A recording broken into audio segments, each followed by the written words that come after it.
Halo guys, selamat datang kembali di channel Irfan Akbar 67. Dalam video kali ini gue mau bahas tentang anime Tate no Yusa. Dalam video ini, gue mau bahas lanjutan anime Tate no Yusa berdasarkan light novel volume 10. Video ini adalah part 2 dari pembahasan volume 10. Video ini tentunya adalah kelanjutan dari video sebelumnya. Jadi buat kalian yang belum nonton video yang sebelumnya, kalian bisa nonton videonya terlebih dahulu. Video ini satu udah jelas spoiler untuk kelanjutan animenya. Jadi buat kalian yang gak suka spoiler, kalian bisa close video ini. Sebelum kita mulai, gua mau ngingetin lagi ke kalian, jangan lupa untuk subscribe channel ini. Dan jangan lupa juga untuk nyalain loncengnya, supaya kalian dapat notif kalau channel ini update video terbaru. Naofumi mutusin untuk ikut pertarungan dan judi di Colosseum. Semua itu dilakuin Naofumi karena Naofumi butuh banyak uang. Naofumi kembali ke tempat pedagang budak. Sambil menunggu jadwal Colosseum, Naofumi pun mutusin untuk pulang ke desa Raphtalia. Ketika kembali, Naofumi melihat kalau desa sedang diserang. Ternyata yang menyerang adalah pemburu budak. Para tentara Melromak sedang berjuang dalam melindungi desa. Raphtalia mulai menyerang salah satu pemburu budak dengan katananya. Darah muncrat dari salah satu pemburu budak. Naofumi melihat para budaknya mulai bertarung. Naofumi senang karena para budak telah menjadi semakin kuat. Naofumi pun ikut membantu para budak. Raphtalia terus menebas para pemburu budak dengan aura yang mengerikan. Rapcan juga membantu Raphtalia dengan ilusinya. Philo juga mulai ikut dalam pertarungan. Naofumi nyuruh Raphtalia menerangi desa pakai sihir cahaya. Ketika ada cahaya, Naofumi mulai menghitung jumlah pemburu yang telah menyerang desa. Ternyata ada 50 pemburu budak yang telah menyerang desa. Budak dari desa Raphtalia harganya sangat tinggi. Makanya sekarang banyak dari mereka yang mengincar desa Raphtalia. Gak lama datang bos dari pemburu budak. Bos itu kesal karena bawahannya gak becus dalam menangkap budak. Mata Raphtalia dan Kill dipenuhi oleh kebencian. Ternyata bos dari pemburu budak adalah mantan prajurit negara Melromak yang pernah menjual demi-human dari desa Raphtalia. Dan orang itu juga membunuh para orang dewasa dari desa Raphtalia. Makanya Raphtalia dan Kill dipenuhi oleh kebencian. Gak lama datanglah Saeto. Dan kata Saeto, kebanyakan dari para pemburu budak adalah mantan tentara Melromak. Dan mereka semua terlibat dalam jual beli budak demi-human. Kebanyakan pemburu budak membenci Naofumi. Alasannya karena Naofumi lah semua keadaan di Melromak jadi berubah. Para pemburu mulai membakar desa Raphtalia. Hal itu membuat Naofumi jadi kesal. Desa baru saja dibangun kembali, tapi udah ada yang merusaknya kembali. Naofumi nyuruh Philo, Raphtalia, dan Kill untuk segera menghabisi para pemburu budak. Naofumi juga mau kalau Saeto ikut membantu. Naofumi bilang kalau Saeto harus berani menghabisi para pengkhianat negara. Para pemburu mulai terpojok. Bos pemburu menyuruh semua bawahannya untuk segera mundur.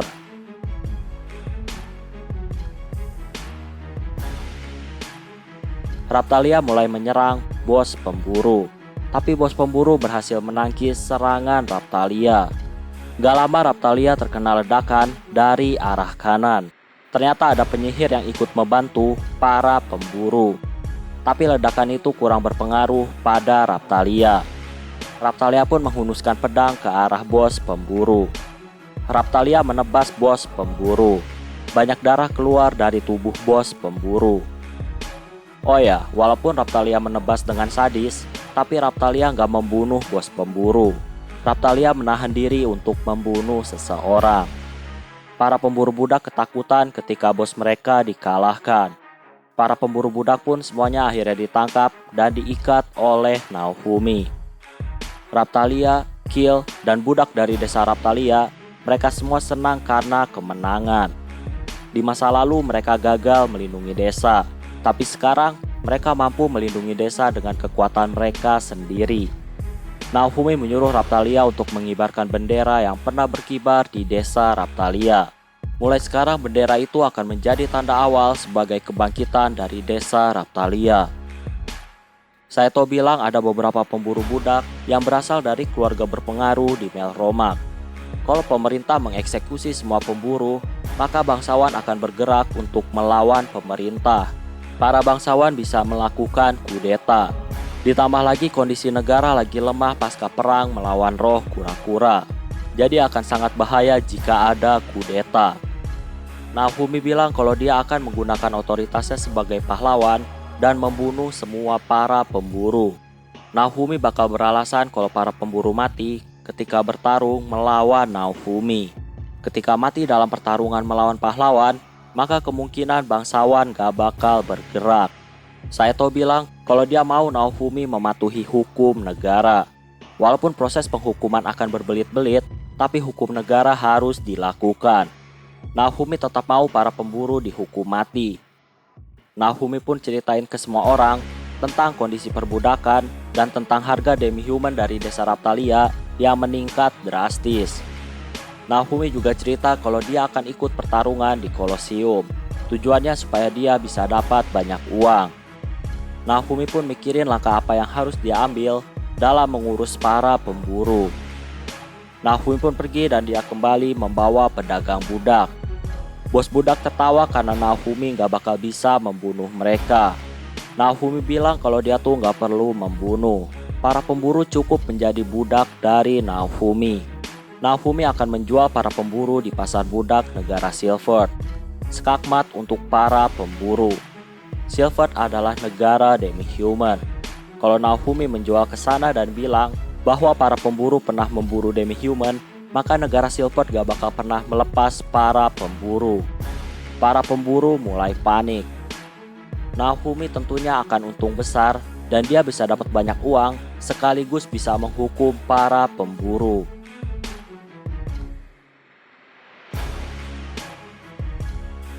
Para pemburu pun dibawa ke negara Zeltobel terlebih dahulu.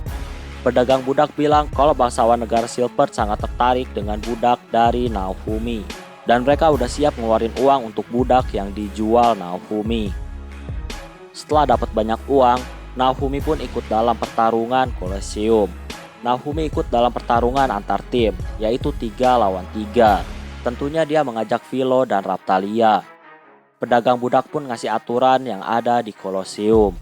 Peserta akan dinyatakan menang ketika musuhnya mati, pingsan, ataupun menyerah. Pedagang budak menyuruh Naofumi untuk menonton pertarungan Kolosium terlebih dahulu. Karena pertarungannya bersamaan dengan pelelangan budak, Naofumi menyuruh Raptalia untuk pergi ke pelelangan. Raptalia harus mendata apakah hari ini ada budak dari desanya atau enggak. Sebelum menonton pertarungan, pedagang budak juga mengantar Naofumi dan partinya ke tempat senjata yang ada di Zeltobel. Naofumi dan partinya ke tempat senjata yang ada di Zeltobel. Ternyata pemilik toko senjata adalah orang yang dikenal oleh Naofumi. Dia adalah orang yang mengajarkan Naofumi cara untuk membuat aksesoris. Pedagang aksesoris sangat antusias dengan kedatangan Naofumi. Pedagang aksesoris sangat berisik seolah-olah kalau Naofumi akan menjadi penerusnya. Dan tentunya pedagang itu berharap kalau Naofumi akan menggantikan dia dalam berdagang. Pedagang itu bertanya, apakah ilmu membuat aksesoris telah dimanfaatkan dengan baik oleh Naofumi. Naofumi bilang kalau dia selalu membuat aksesoris demi memperkuat partinya.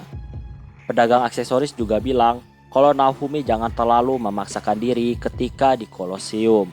Naofumi merinding karena pedagang aksesoris bisa tahu kalau Naofumi akan ikut pertarungan. Naofumi pun menjelajahi toko senjata. Toko itu jelas sangat luas dan ada 2 lantai. Naofumi melihat ada banyak senjata dan perisai. Naofumi dan Raptalia mengkopi senjata yang ada di toko senjata. Di sana juga ada senjata tingkat tinggi yang gak bisa dibaca oleh perisai Naofumi. Oh ya, bukan berarti perisainya tuh gak bisa membaca status senjatanya. Tapi karena level Naofumi yang masih kurang untuk membaca senjata tingkat tinggi. Naofumi pun pergi tanpa membeli senjata.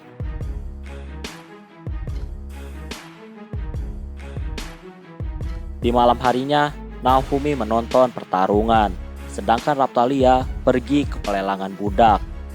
Pertandingan pertama adalah antara demi-human panda melawan demi-human gajah. Naofumi melihat kalau penonton sangat antusias dengan pertandingan. Di tengah pertandingan Kolosium juga, ada penonton yang ngadain lomba minum. Gak lama, ada seorang wanita yang mendekati Naofumi dan dia duduk di sebelah Naofumi. Mereka mengobrol tentang pertandingan. Wanita itu menganggap kalau yang menang adalah demi-human tipe panda. Tapi bagi Naofumi, di dalam pertarungan itu yang diuntungkan adalah gajah. Tapi ternyata panda berhasil menusuk gajah. Panda memenangkan pertarungan. Karena wanita itu tahu banyak tentang Kolosium, maka Naofumi mutusin untuk terus mengobrol. Naofumi bilang kalau dia datang ke Kolosium kali ini hanya untuk mengintai. Naofumi harus tahu dulu tentang orang-orang dari Kolosium sebelum ikut bertanding. Dari obrolan itu, Naofumi harus berhati-hati. Karena di pertarungan antar tim, suka ada orang yang menggunakan monster liar untuk bertarung. Setahu Naofumi, batas maksimal manusia hanya sampai level 100. Tapi untuk monster liar, kemungkinan bisa mencapai level lebih dari 100. Tentunya level 100 manusia sangat berbeda dengan level 100 dari monster liar. Wanita itu bilang bahwa para bangsawan terkadang mengirim monster di atas level 100. Mereka biasanya akan menjadikan pertarungan sebagai hiburan mereka. Naofumi akhirnya sadar bahwa di pertarungan tim 3 lawan 3, dia bisa melawan 3 monster sekaligus. Wanita itu juga bilang kalau pertarungan Kolosium sangat kotor. Bakal ada pihak-pihak yang bakal ngelakuin berbagai macam cara supaya mereka menang dalam perjudian, termasuk mengatur pertandingan dan arena pertandingan. Wanita itu juga bilang bahwa pertarungan Kolosium tergantung dari sponsornya. Kalau sponsornya adalah pedagang senjata, maka di tengah pertarungan bisa aja pedagang senjata melempar senjata yang mahal, dan itu bisa dipakai sama peserta. Wanita itu juga memperingatkan Naofumi supaya benar-benar memahami aturan tertulis yang ada di buku aturan. Aturan itu bisa dijadiin sebagai acuan untuk melihat bagaimana cara orang jahat memanfaatkan celah dari aturan Kolosium. Naofumi berterima kasih kepada wanita itu karena telah memberi info yang sangat berguna. Setelah itu Naofumi pun akhirnya pergi.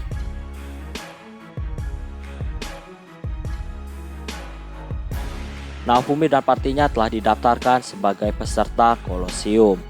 Identitas Naofumi sekarang hanyalah tentara. Nama parti mereka adalah Rock Valley Party. Rock Valley kalau dalam bahasa Jepang adalah Iwatani. Naofumi akan bernama Rock, Raphtalia menjadi Shigaraki, dan Philo menjadi Humming. Hadiah utama dalam pertarungan Kolosium bisa dibilang sangat besar, yaitu 150 koin emas. Selain itu, Naofumi juga udah menyuruh pedagang budak untuk memasang taruhan kepada Naofumi dan partinya, sehingga ketika Naofumi menang, Naofumi bisa kaya mendadak. Gak lama datang Raphtalia dan Rapchan. Raphtalia laporan bahwa ada satu budak yang berasal dari desanya. Harganya sekitar 95 koin emas. Raphtalia bertekad untuk menangin turnamen supaya dia bisa bebasin orang dari desanya. Besoknya di malam hari, tiba waktunya untuk bertanding. Naofumi nyuruh Raphtalia untuk membuat ilusi ketika pertandingan. Mereka nggak boleh terlihat mencolok selama pertandingan. Lawan mereka di pertandingan pertama adalah seorang pria yang membawa seorang gadis dan anak-anak. Pertarungan pun akhirnya dimulai. Naofumi tentunya langsung ngasih buff kekuatan. Selain itu, Naofumi juga menaruh Philo di pundaknya. Jadi, ketika Philo ada di pundak Naofumi, maka Philo bakal dapat buff dari Naofumi. Lawan tertawa ketika Naofumi menggendong Philo. Lawan mulai menyerang Naofumi dengan senjatanya. Naofumi menahan serangan menggunakan perisai miliknya. Ternyata ketika berbenturan, senjata lawan mengeluarkan api dan mengenai Naofumi. Tapi bagi Naofumi hal itu bukanlah masalah.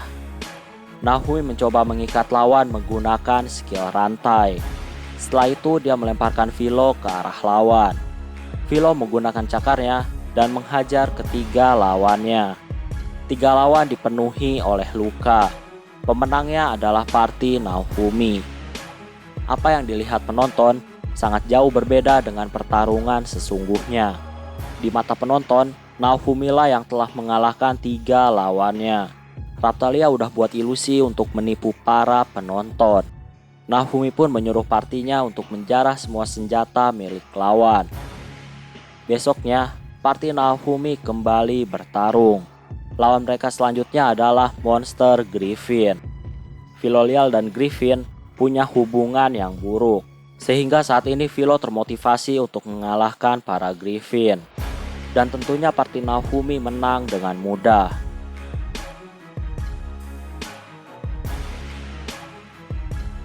Di malam hari, Naofumi kembali menemui wanita yang pernah dia temui ketika menonton pertarungan Colosseum.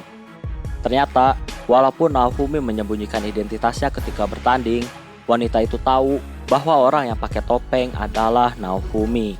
Wanita itu bisa tahu karena dari tubuh dan gerak tubuh Naofumi. Wanita itu memperkenalkan dirinya. Namanya adalah Nadia. Naofumi memperkenalkan diri sebagai Rock. Nadia kagum sama kekuatan Naofumi. Nadia mengajak Naofumi untuk pergi jalan-jalan. Nadia mau ngasih tahu Naofumi tentang cara kotor orang lain supaya bisa menang di Colosseum. Gak lama, Nadia dan Naofumi didatangi oleh banyak orang. Tepatnya mereka semua adalah tentara bayaran. Nadia pun memakai tombak yang ada di punggungnya. Dan dia ngeluarin banyak petir dari tombaknya. Banyak tentara bayaran yang telah dikalahkan. Nadia juga menusukkan tombaknya kepada salah satu tentara bayaran. Melihat itu semua, Naofumi akhirnya tahu bahwa ada cara kotor untuk memenangkan pertarungan, yaitu dengan menyergap lawan sebelum pertandingan dimulai. Gak lama Nadia memegang tangan Naofumi, dan dia menaruh tangan Naofumi di dadanya. Nadia bilang kalau dia suka dengan Naofumi. Sebenarnya Naofumi udah dikasih minuman yang sangat memabukkan dari Nadia, tapi Naofumi gak pernah terpengaruh sama minuman itu. Nadia juga memeluk dan mencium pipi Naofumi. Nadia berharap kalau dia nggak jadi lawan Naofumi ketika di pertarungan Colosseum. Setelah itu, Nadia pun pergi. Naofumi jelas heran dengan semua tindakan Nadia. Nadia udah berusaha membuat Naofumi untuk mabuk. Tapi, Nadia juga terus-menerus ngasih tahu Naofumi tentang cara kotor yang ada di Colosseum. Tentunya tindakan Nadia nggak bisa dipahami sama Naofumi. Naofumi kembali ke tempat pedagang budak. Naofumi ngasih tahu ke partinya supaya mereka semua berhati-hati karena banyak orang yang pakai cara kotor demi memenangkan pertarungan. Raphtalia bilang kalau dia diserang sama lawan berikutnya dalam pertarungan Colosseum. Tapi Raphtalia berhasil mengatasi mereka semua. Karena lawannya telah dikalahkan, maka pertarungan selanjutnya Naofumi dan partinya akan langsung menang tanpa bertanding. Risia juga ngasih tahu penyelidikannya tentang Colosseum. Risia bilang ada satu orang yang sangat kuat ketika di Colosseum. Orang itu hampir selalu menang. Entah pertarungan individu maupun pertarungan tim, orang itu selalu bertarung sendirian dan dia selalu menang. Nama orang itu adalah Nadia. Naofumi kaget, ternyata Nadia adalah petarung terkuat di dalam Colosseum.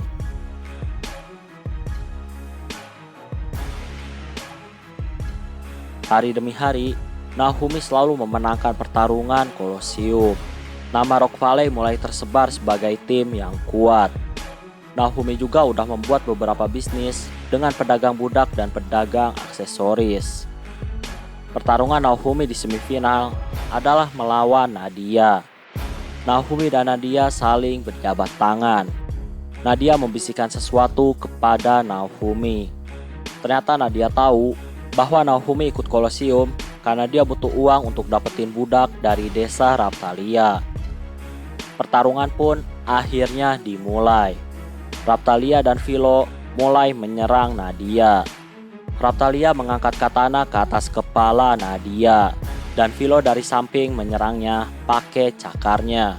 Tapi Nadia berhasil menghindari serangan cepat dari musuhnya. Raphtalia menusukkan pedangnya ke arah depan. tapi Nadia menangkisnya pakai tombak.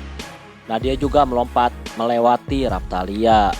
Raphtalia dan Nadia saling adu senjata. Philo pun naik ke pundak Naofumi supaya dia dapat buff. Naofumi juga ngasih buff tambahan ke Philo dan Raphtalia.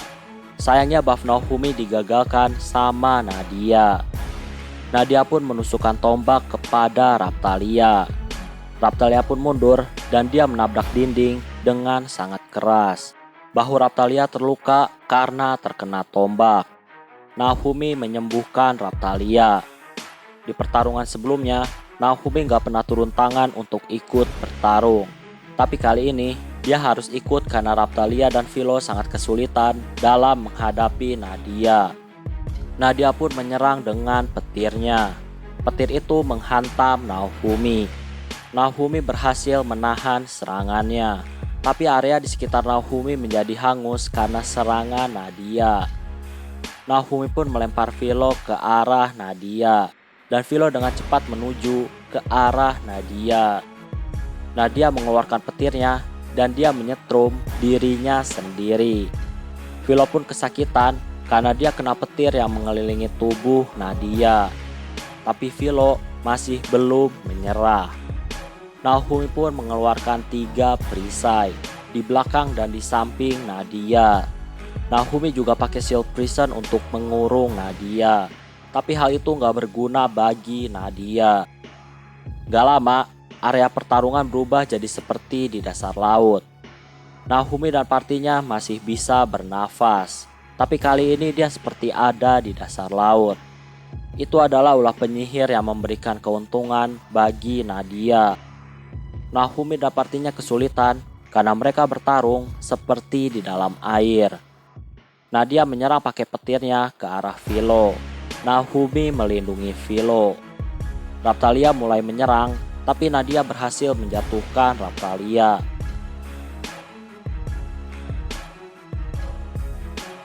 Nadia heran kenapa Naofumi gak pakai senjata dalam pertarungan.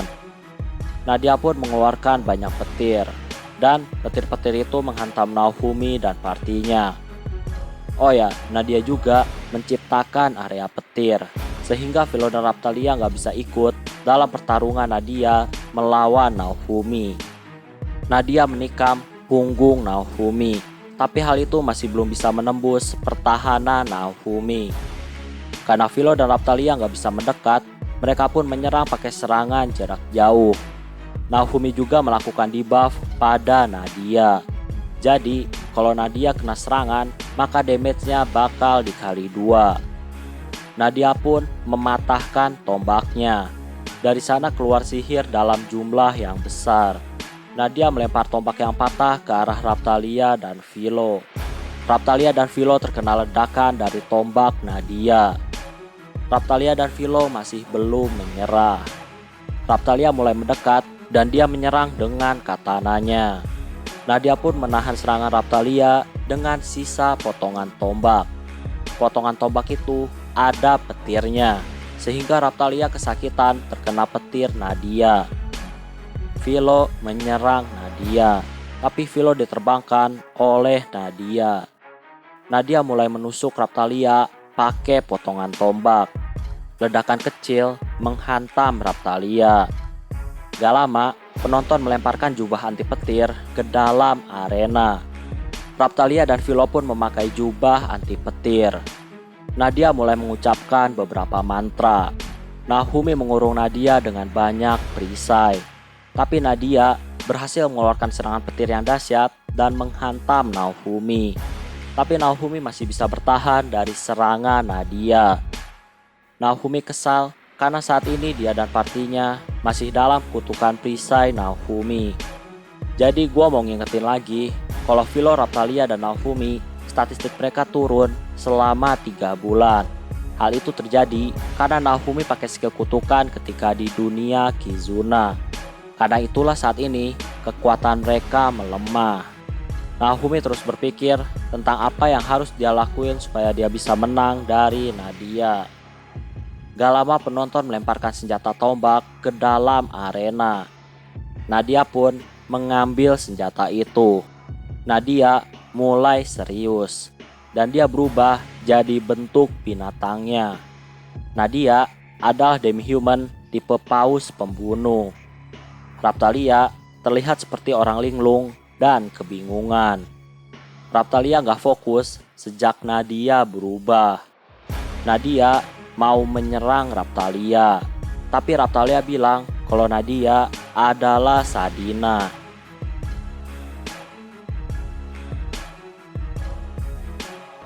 Ketika Nadia tahu bahwa Raphtalia mengetahui identitasnya, Nadia pun berhenti menyerang. Tapi gak lama, Sadina lanjut menyerang Raphtalia. Tentunya mereka cuma pura-pura bertarung. Sambil pura-pura bertarung, mereka mengobrol. Sadina terkejut dengan perkembangan Raphtalia yang jadi orang kuat. Raphtalia jelasin alasan kenapa dia ikut turnamen Colosseum. Sadina juga bilang kalau dia butuh banyak uang untuk membeli budak dari desa Raphtalia. Jadi ada pedagang yang ingin bantu Sadina dalam mendapatkan banyak budak dari desanya. Tapi pedagang itu menipu Sadina. Setelah dapat banyak budak, Sadina harus membayar dengan harga yang tinggi. Mungkin istilahnya, Sadina minjem uang ke rentenir. Rentenir bilang kalau dia bakal bantu bayarin budak yang diinginkan Sadina. Tapi ternyata setelah dapat banyak budak, Sadina harus membayar hutangnya dengan harga yang sangat tinggi. Dan sekarang para budak jadi sandra sama pedagang itu. Kalau Sadina gak bayar hutangnya, maka si pedagang bakal menjual kembali budak yang telah diselamatkan. Sadina saat ini harus ngumpulin banyak uang demi mengambil budak-budak yang berasal dari desanya. Pedagang itu jugalah yang telah memainkan pasar budak sehingga harga-harga budak dari desa Raphtalia meningkat sangat drastis.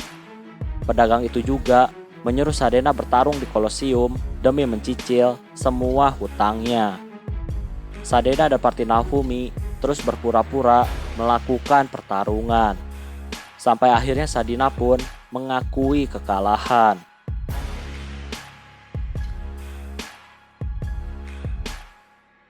Setelah kemenangan, Naofumi terus mikirin langkah apa yang harus dia lakuin demi bantu Sadina. Kekalahan Sadina membuat pihak penyelenggara menjadi sangat kesal. Sampai akhirnya pihak penyelenggara mengadakan pertarungan persahabatan demi menghibur para penonton. Mayoritas penonton setuju dengan pertarungan persahabatan. Jadi pihak penyelenggara telah mengirim Sadina untuk mengalahkan lawan-lawan di dalam Colosseum, sehingga mereka bisa berjudi dan menang dalam perjudian. Tapi ternyata Sadina malah kalah.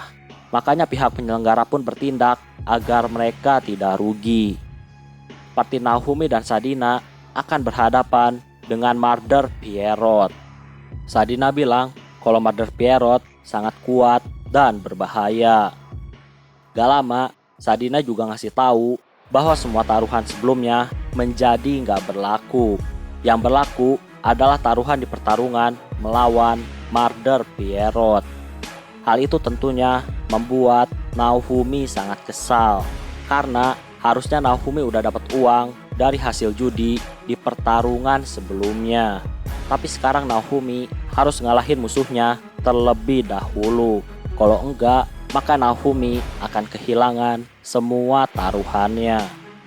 Sadina juga bilang bahwa panitia telah memasang penghalang anti sihir di dalam arena. Hal itu dilakuin supaya nggak ada yang bisa pakai sihir. Naofumi jelas sangat kesal dan dia pun terpaksa pakai ramuan untuk menyembuhkan Sadina dan partinya.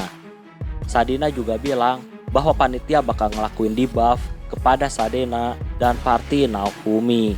Sedangkan lawan bakal dikasih buff sama panitia. Panitia bakal ngelakuin apapun demi kemenangan. Pertarungan pun akhirnya dimulai. Naofumi menyuruh semua orang untuk menyerang pengguna boneka.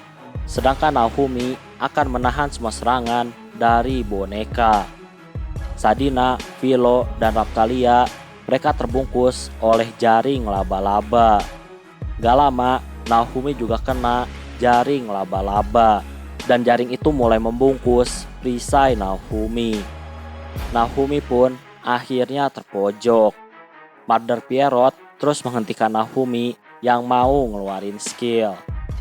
Naofumi sadar bahwa jaring itu muncul dari senjata mereka. Naofumi menyuruh semua orang untuk melepas senjatanya. Gak lama, Philo pun lolos dari jaring yang telah membungkusnya. Philo langsung menyerang menggunakan bentuk Philolial, dan musuh pun terhempas karena serangan dari Philo. Philo langsung berubah lagi jadi bentuk manusianya. Raptalia dan Philo mulai menyerang secara bersamaan. Naofumi menganggap kalau pertarungan akan sulit, dia menangkan. Bahkan senjata kuat dukungan dari penonton semuanya terhenti karena jaring laba-laba yang udah menutupi arena.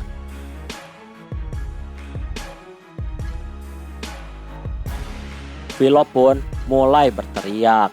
Ternyata dari mulut Philo keluar gelombang kejut, dan itu menghantam Mother Pierrot. Naofumi baru pertama kali melihat kemampuan Philo yang berteriak. Sadina bilang kalau mereka masih bisa menggunakan sihir, tentunya sihir bersama. Sadina memegang tangan Naofumi. Naofumi dan Sadina mulai melantunkan mantra. Ternyata yang dilakuin Sadina adalah hal yang sama seperti yang dilakuin sama Horai. Hal itu sangat sulit dilakuin karena Naofumi harus bisa menyesuaikan aliran sihirnya dengan aliran sihir milik Sadina. Ibaratnya saat ini Naofumi sedang memecahkan suatu puzzle. Naofumi dan Sadina pun berhasil menyesuaikan aliran sihir mereka. Mereka pun ngeluarin sihir petir, dan itu diarahkan kepada Raptalia. Raptalia kaget karena tersambar petir. Tubuh Raptalia sekarang dikelilingi sama petir. Karena jaring Mother terhubung dengan Raptalia, Mother pun terkena serangan petir, dan dia agak tersungkur. Mother mengeluarkan serangan jarum ke arah Raptalia, tapi kali ini dengan mudah ditangkis oleh Raptalia. Raptalia memegang dua pedang. Raptalia ngeluarin serangan berbentuk X kepada Mother. Mother jelas kesakitan. Philo juga ngeluarin gelombang suara dan menyerang Mother. Raptalia ngeluarin serangan dan banyak petir menghantam tubuh Mother. Raptalia mendekati tubuh Mother yang tergeletak di tanah. Gak lama, bola benang milik Mother berguling ke arah tumpukan senjata, dan dari sana keluarlah Mother yang kedua. Mother pun akhirnya berteriak. Suaranya kurang terdengar jelas. Tapi Naofumi menganggap bahwa Mother punya tujuan lain, dan alasan Mother mau pergi karena dia udah mencapai tujuannya. Mother juga menyuruh party Naofumi untuk jadi semakin kuat. Gak lama, Mother pun ngeluarin asap dan menghilang dari arena. Pemenangnya adalah party Naofumi.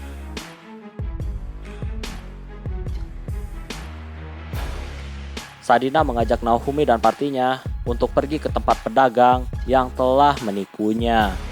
Di luar gedung, tiba-tiba mereka dihadang oleh 40 orang tentara bayaran. Mereka akan menghajar Sadina karena Sadina kalah di pertarungan sehingga mereka rugi besar. Sayangnya, mereka semua hanya ikan teri bagi Naofumi dan yang lainnya.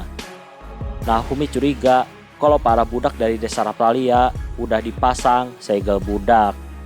Sadina bilang kalau sekarang segel budak sudah menghilang dan para budak lagi bersembunyi di suatu tempat. Mereka gak bisa lari karena penjagaan yang sangat ketat. Gak lama datang pedagang yang menipu Sadina. Pedagang itu adalah pedagang senjata. Pedagang itu kesal karena Sadina telah melanggar perjanjian dan Sadina kalah dari pertarungan. Pedagang itu udah rugi besar karena kalah taruhan. Pedagang itu juga kesal karena segel budak yang dipasang kepada Sadina, ternyata segel itu gak berpengaruh terhadap Sadina. Sadina bilang kalau mau menjadikannya sebagai budak, maka seharusnya memasang segel budak tingkat tinggi. Sadina gak akan kesakitan kalau segel budaknya segel yang lemah. Pedagang itu mengancam Naofumi dan yang lainnya bahwa mereka akan diincar oleh para pedagang bawah tanah. Gak lama, datang kedua orang yang memiliki pengaruh besar di dalam perdagangan bawah tanah. Mereka adalah pedagang aksesoris dan pedagang budak. Tentunya mereka berdua ada di sisi Naofumi. Pedagang senjata kaget dengan kedatangan dua orang itu. Pedagang aksesoris dan pedagang budak mudah menyelidiki pergerakan pedagang senjata. Pedagang senjata ternyata sangat licik. Kalau Sadina menang, pedagang senjata juga bakal menjual budak yang dilindungi oleh Sadina. Pedagang senjata bakal untung besar. Sadina bilang kalau dia juga udah tahu tentang hal itu. Makanya dia bergerak untuk bayar orang supaya segel budak yang ada pada budak yang dia lindungi bisa dihilangkan. Pedagang budak dan aksesoris bilang kalau pedagang senjata udah skakmat. Besok Naofumi udah pasti menang dan hadiah turnamen akan sanggup untuk membayar utang Sadina. Tentunya para budak yang dilindungi pun akan dibawa oleh Sadina. Pedagang senjata terlihat sangat kesal karena ternyata Naofumi punya koneksi yang sangat berpengaruh. Naofumi pun memperkenalkan diri sebagai pahlawan perisai. Pedagang senjata gak percaya dengan omongan Naofumi. Dia udah menyelidiki dan yakin kalau Naofumi bukanlah pahlawan perisai. Naofumi pun memakan buah yang sangat memabukkan, dan buah itu gak ada efeknya bagi Naofumi. Dan itu adalah bukti bahwa Naofumi adalah pahlawan perisai.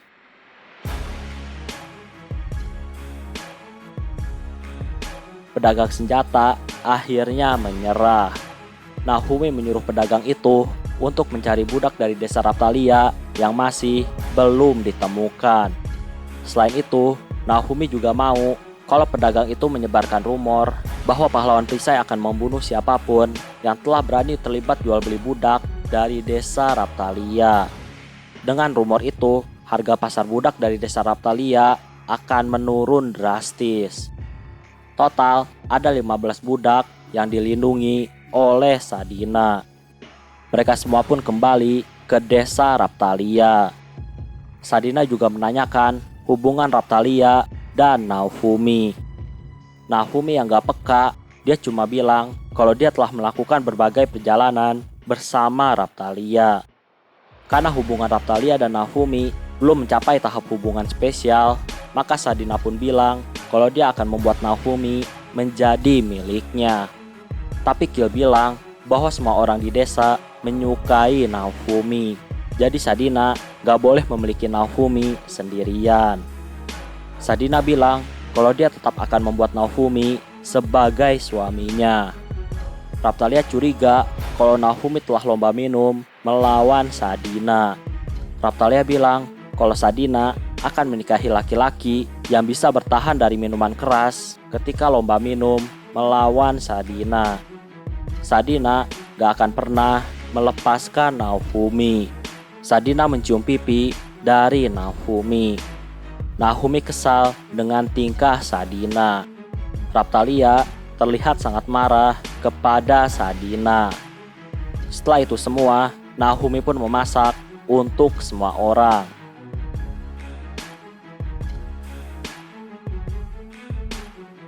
Oke, kayaknya cukup untuk video pembahasan kali ini. Terima kasih karena udah nonton video ini sampai habis. Jangan lupa untuk subscribe, like, dan yang paling penting adalah jangan lupa untuk share video ini ke teman-teman kalian. Sampai bertemu kembali di video-video selanjutnya. Terima kasih.